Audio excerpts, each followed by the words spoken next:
शाम अटल जी के नाम मंगलवार को हुए विशाल कवि सम्मेलन में ग्वालियर के लाडले सपूत भारत रत्न स्व अटल बिहारी वाजपेयी के 99वें जन्म दिवस पर शहरवासियों ने उन्हें याद किया। वहीं देश के जाने माने कवियों ने अपने काव्य पाठ से अटल जी को याद करते हुए मंच से कहा कि अटल जी एक राजनेता होने के साथ साथ वह एक कवि हृदय के व्यक्तित्व भी थे। अटल जी अनंत में विलीन हो गए, लेकिन अपनी कविताओं के रूप में हमेशा साथ बने रहेंगे। संगीत सम्राट तानसेन की तपोभूमि ग्वालियर की माटी में 25 दिसंबर 1924 को जन्मे भारत के पूर्व प्रधानमंत्री भारत रत्न स्व अटल बिहारी वाजपेयी के 99वें जन्मदिन के शुभ अवसर पर ग्वालियर में मंगलवार देर शाम शुरू हुए अटल स्मृति मंच द्वारा एक शाम अटल जी के नाम कार्यक्रम का भव्य आयोजन जीवाजी विश्वविद्यालय के अटल सभागार में विशाल कवि सम्मेलन के रूप में किया गया।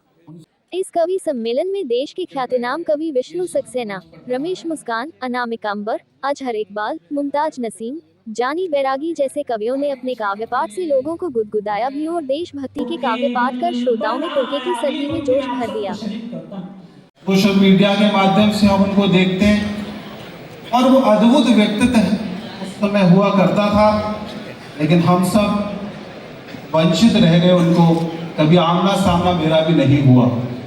मुझे याद है जब दिल्ली में तब उनका आखिरी समय था, मेरे मन में बड़ी आस थी कि एक बार तो अटल जी से मिलना चाहिए, क्योंकि मुस्कुराता हुआ चेहरा हमेशा जब वो प्रधानमंत्री थे तो हमेशा दिखाई देता था उनको। लेकिन मौका मुझे मिला, एक बार मैं गया, लेकिन अनूप अंकल उस दिन वहां थे क्योंकि उनका जन्मदिन का अवसर था। 2014 की बात है, लेकिन वो अस्वस्थ थे और जैसा हमने पाया और उनको देखा, निश्चित तौर पर तबीयत खराब होने के कारण ना वो मुझे समझ सके ना मैं उनको समझ सका। तो मेरे मन में ये बात थी कि उनके व्यक्तित्व को पूरी दुनिया ने देखा है और आने वाली पीढ़ी भी उनके व्यक्तित्व को जाने, उनके विचार को जाने। हम सबके लिए सौभाग्य की बात है कि जब जब प्रधानमंत्री की बात होगी तो पंडित अटल बिहारी वाजपेयी जी की भी बात होगी, जब वाजपेयी जी की बात होगी तो ग्वालियर की बात होगी। उन्होंने पूरी दुनिया के अंदर ग्वालियर चंबल का नाम रोशन किया है। आज हम सब उनके जन्मदिन के अवसर पर आज यहाँ उनको भावपूर्ण श्रद्धांजलि देने आए हैं। मैं ऐसा मानता हूँ कि वो एक कवि भी थे और उनका कवि और जो हृदय था, मेरी 51 कविताओं वाली जो पुस्तक हम सब ने पढ़ी है, एक एक कविता में एक एक जो शब्द है और निश्चित तौर पर जो हमारा जीवन है उसमें कहीं ना कहीं हमें दिखाई देता है। मैं आज इस अवसर पर यही कहूँगा कि हम सब अटल बिहारी वाजपेयी जी के दिखाए मार्ग पर आगे बढ़े। उन्होंने जो रास्ता हमें राजनीति में बताया है, वही रास्ता हमें मानव जीवन में अभी अपनाना चाहिए। वो एक ऐसे राजनीतिक व्यक्ति हैं जिनके प्रशंसक तो आपको देश और दुनिया में मिल जाएंगे, लेकिन बात की जाए कि कोई विरोधी मिल जाए, कोई दुश्मन मिल जाए, एक अजय आदमी थे। हम सब आज इस अवसर पर उनको याद करते हैं, उनको नमन करते हैं और मैं ऐसा मानता हूँ कि अटल जी का आज जन्मदिन का अवसर है तो निश्चित तौर पर अटल जी की आत्मा भी हम सबको यहाँ देखकर प्रसन्न होगी कि जब वो जिंदा थे तब भी अटल जी के प्रशंसक थे। आज वो इस दुनिया में नहीं है, लेकिन आज भी हम सब उनको याद कर रहे हैं। उनके इन चरणों में मैं बहुत बहुत नमन करता हूँ। यहाँ पर हमारे बीच में बहुत दूर से चलकर कविवर आए हैं, तो ऐसे अजहर इकबाल जी का भी मैं स्वागत करता हूँ, मुमताज नसीम जी का भी मैं स्वागत करता हूँ, अनामिका अंबर जी का भी मैं स्वागत करता हूँ, विष्णु सक्सेना जी है मैं उनका भी स्वागत करता हूँ, रमेश जी का भी स्वागत करता हूँ, जानी बैरागी जी का भी स्वागत करता हूँ, स्वयं श्रीवास्तव जी का भी स्वागत करता हूँ। आप सबसे आग्रह है कि देश के ऐसे महान कवि हम लोगों के बीच में आए हैं, आप सब पूरी तन्मयता के साथ इस कार्यक्रम को देखें और समझें, क्योंकि आज हमारे जीवन में हम सब जानते हैं कि कितनी कठिनाइयां महसूस करते हैं, लेकिन कवि सम्मेलन जब होता है तो दिल खोल कर हंसते हैं। तो आप सबको आग्रह है कि दिल खोलकर हंसने का समय अब आने वाला है। 1.5 घंटे लगभग ये कवि सम्मेलन चलेगा। इसके बाद हमारे बीच में जो बॉम्बे से नीरज आर्य जी आए हुए हैं, संत कबीर के दोहे हमने सुने हैं, उनको गायन के माध्यम से आप सबके सामने वो प्रस्तुत करेंगे। आपको आनंद आएगा। आप सब यहाँ पधारे हैं, मैं दिल से आप सबका एक बार पुनः स्वागत करता हूँ। यहाँ प्रथम लाइन हो, दूसरी लाइन हो, तीसरी लाइन हो, ऊपर का हॉल हो, सभी लोग यहाँ आए हैं। मैं आप सबका दिल से बहुत बहुत स्वागत करता हूँ। और माननीय सांसद हमारे विवेक शेजवलकर जी भी हमारे बीच में आ गए। मैं तहे दिल से अटल स्मृति मंच आप सबका, इस हॉल में बैठे एक एक व्यक्ति का मैं हृदय से बहुत बहुत स्वागत करता हूं और एक आग्रह करता हूं कि आप सब ने जो प्यार अटल स्मृति मंच को दिया है, ये प्यार हमेशा बना रहे। इन्हीं शब्दों के साथ आप सबको बहुत बहुत धन्यवाद। यहाँ पधारे। Thank you. हमको तो केवल बनाया, हमको तो केवल बनाया आप सबके प्यार ने, हमको तो केवल बनाया आप सबके प्यार ने। हमको अपमानित किया था एक भरे दरबार में, एक महल की चौखटों में। लेकिन ये सबको भी ग्वालियर छोड़ना पड़ा था। बिल्कुल। भगवान रामचंद्र जी को भी उनकी अयोध्या छोड़नी पड़ी थी और कृष्ण भगवान को भी उनका वृंदावन छोड़ना पड़ा था। 4 पंक्तियां और पढ़ता हूँ। से जुड़ा हुआ शहर है और वो मेरे पसंदीदा राजनेता रहे हैं।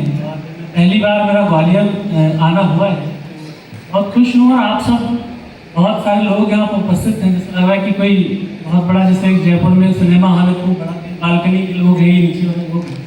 सभी को बहुत प्रणाम। मुझे बताया गया कि 1.5 घंटे में इस कार्यक्रम को समाप्त करना है।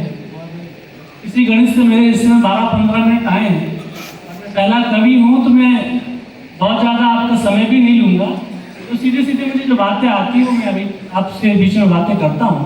बहुत समृद्ध टीम है, हमें सबको सुनना है। और आदरणीय मंत्री जी की उपस्थिति है, देवेंद्र भैया, रामू भैया, सभी को बहुत प्रणाम और धन्यवाद कि आपसे रूबरू करने का आपको उन्होंने मौका दिया।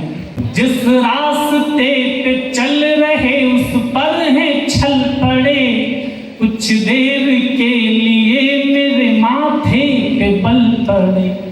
हम सोचने लगे कि यार लौट चले क्या, इस पूरे कार्यक्रम की पहली 4 पंक्तियां सुनेगा जी। हम सोचने लगे कि यार लौट चले क्या, हम सोचने लगे कि यार लौट चले क्या, फिर सोचा यार छोड़ो चल पड़े तो चल पड़ा। फिर सोचा यार, बहुत आभार, क्या बात, फिर सोचा यार छोड़ो चल पड़े तो चल पड़े। लेकिन चलना जरूरी क्यों है? सबसे आरामदायक कंफर्टेबल स्थिति में तो हम अपने घर पे ही होते हैं। पिता का प्यार मिलता है, माँ की हाथ की बनाई हुई रोटी मिलती है, भाई बहनों का प्यार मिलता है, लेकिन हमें घर छोड़ना क्यों पड़ता है? 4 पंक्तियां और सुनिएगा। मुश्किल थी संभलना ही पड़ा घर के वास्ते। घर में आज तक बसर किसी की नहीं हुई, लड़कों से परिवार की जिम्मेदारी, लड़कियों से ब्याह उनका घर छीन लेती है। 4 पंक्तियां सुनिएगा। मुश्किल थी संभलना ही पड़ा घर के वास्ते, फिर घर से निकलना ही पड़ा घर के वास्ते। बहुत आभार। मुश्किल थी संभलना ही पड़ा घर के वास्ते, फिर घर से निकलना ही पड़ा घर के वास्ते। मजबूरियों का नाम हमने शौक रख लिया, मजबूरियों का नाम हमने शौक रख लिया, हर शौक बदलना ही पड़ा घर के वास्ते। भैया तो सामान्य आप ही सारे बड़े कवि का भाई, और ये क्या है कि इकबाल साहब हमारे मंच के आज के नरेंद्र मोदी जी है। भरोसा ही नहीं है कब किसको चेप दे इस मंच पे। उनको यही मालूम नहीं कि अगला आदमी 10-20 बार भले अमेरिका की यात्रा करे, चल कर ओपनिंग, ये कहीं भी किसी को भी चौप दे, कोई मतलब नहीं है कि अगला आदमी 3 बार मुख्यमंत्री लड़ा, तुम तो सांसद लोग अभी ऐसी स्थिति हो गई कि मतलब नजरें चुरा रहे थे। जानी भाई क्या बात है, भाई जोड़ा तालियां जानी भाई के लिए। उनका मालूम क्या बिहार विधायक का चुनाव लड़ा दे, अच्छे खासे सांसद ने पता नहीं कब चुनाव लड़ा दे। और ये कल उसी का है, किसका, उसका, किसको 140 करोड़ लोगों ने डिसीजन लिया है हिंदुस्तान के, 140 करोड़ लोगों ने मिलकर के डिसीजन लिया और 10 साल तक एक डॉक्टर को प्रधानमंत्री बना करके रखा। डॉक्टर मनमोहन सिंह जी अर्थशास्त्री थे, डॉक्टर थे, डॉक्टर होने के बाद 10 साल में एक इंजेक्शन तक नहीं लगाया। इसके बाद में एक चाय बेचने वाले को प्रधानमंत्री बनाया, इसने धड़ाधड़ ऑपरेशन पे ऑपरेशन, ऑपरेशन पे ऑपरेशन। अब अगर चाय बेचने वाला ऑपरेशन करेगा तो टांके तो गलत सुलत आ ही सकते हैं। क्या दोनों हाथ खड़े करके ताली बजाइए।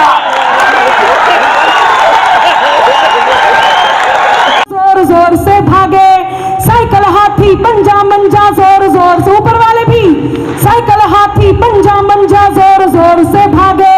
बैठ के बुलडोजर पे बाबा निकले सबसे आगे, बोलो सारा रा रा रा जगीरा, सारा रा रा रा तो बोलो जगीरा, सारा रा रा रा। कहीं मिलाना विरोधियों को चुल्लू भर भी पानी, कहीं मिलाना विरोधियों को चुल्लू भर भी पानी। बाबा जी ने याद दिला दी सबको सबकी नानी, बोलो सारा रा रा रा जगीरा, सारा रा रा रा तो बोलो सारा रा रा रा जगीरा, सारा रा रा रा। पूछ रहे थे लोग जो हमसे यूपी में है काबा, याद आया तो फिर साथ दे कि पूछ रहे थे लोग जो हमसे यूपी में है काबा, पूछ रहे थे लोग जो हमसे यूपी में है काबा। हम पहले ही बता चुके थे यूपी में है बाबा, बोलो सारा रा रा रा जगीरा, सारा रा रा रा तो बोलो सारा रा रा रा जगीरा, सारा रा रा रा। आपका साथ चाहिए कि ब्रजमंडल में भी भक्ति का अब के रंग चढ़ेगा, ब्रजमंडल में भी भक्ति का अब के रंग चढ़ेगा। कान्हा जी की जन्मभूमि पे मंदिर भव्य बनेगा, बोलो सारा रा रा रा जगीरा, सारा रा रा रा तो बोलो सारा रा रा रा जगीरा, सारा रा रा रा जगीरा। जगीरा खत्म हुआ ताली। मैं धरती पुत्र मुलायम सा तुम हो कठोर माया जैसी, मैं धरती पुत्र मुलायम सा तुम हो कठोर माया जैसी। मैं सिंह गर्जना वाला हूँ तुम हथनी की काया जैसी। तुम सब कुछ अपना हार चुकी, तुम सब कुछ अपना हार चुकी, मैं जीता हुआ जुआरी हूँ। तुम इटली की रानी जैसी, मैं देसी अटल बिहारी हूँ।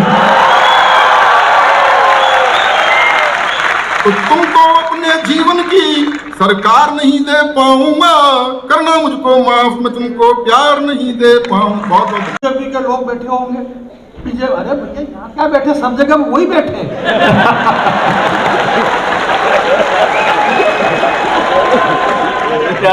ये आ गई चाय, अब इनको कुछ कह नहीं सकते हो, तो इस देश में बस यही चल रहा है, या तो चाय वाला या फिर गाय वाला, बाकी चल रहा है। और कौन चल रहा है इस देश के अंदर? भाई बीजेपी नहीं बैठेगी तो कौन बैठेगा? और वे बैठे ही बैठे हैं, और जो बैठे हैं उनको बाकी सब खड़ा हो रहा। अभी 143 को कर दिया खड़ा, बोले निकलो बाहर। जो दौड़ रहे हैं, दौड़ दौड़ करके देश जोड़ रहे थे, वो पद के लिए पैदल यात्रा कर रहे थे। 4000 किलोमीटर, एक ने कहा बोले राहुल गांधी 4000 किलोमीटर की पद यात्रा कर रहे हैं। मैंने कहा क्यों कर रहे हैं? बोले पद के लिए, पद यात्रा के लिए दौड़ रहे हैं। अब उनको ये पता नहीं कि लोकसभा में मालूम पड़े कि दौड़ने वालों को देश छोड़ना पड़े, कुछ बच ही नहीं रहा। इस